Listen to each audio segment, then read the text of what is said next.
this one comes from California, which as of now will allow a new eco-friendly burial method called human composting, starting in 2027.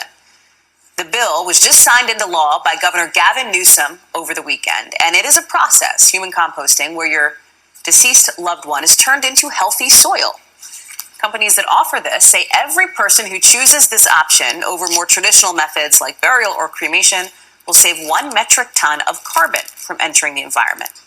They decided on what's called terramation, also known as human composting. Instead of the traditional burial, the human body is composted and turned into soil, which is then given back to the family for future use. Want to say prayers, sing a song, anoint your person?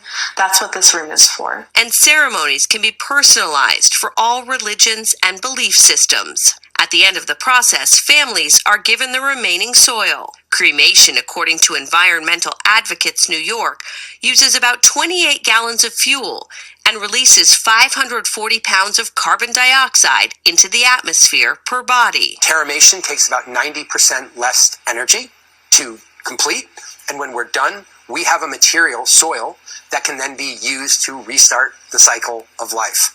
But not everyone is on board with this kind of legislation. The Catholic Church, for example, opposes it.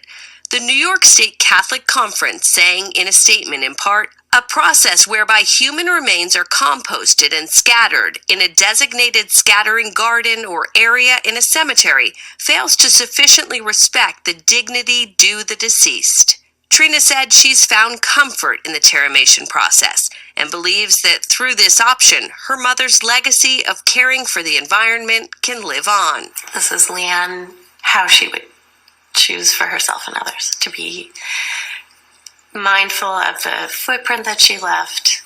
New Yorkers may also be able to compost their loved ones' remains soon. The state legislature just passed a bill that would allow for human composting, adding it to a list now, New York, of only a handful of other states that have voted to legalize this option. A noise shall come even to the ends of the earth, for the Lord hath a controversy with the nations. He will plead with all flesh. He will give them that are wicked to the sword, saith the Lord. Thus saith the Lord of hosts, Behold, evil shall go forth from nation to nation, and a great whirlwind shall be raised up from the coasts of the earth. And the slain of the Lord shall be at that day from one end of the earth even unto the other end of the earth. They shall not be lamented, neither gathered nor buried. They shall be dung upon the ground.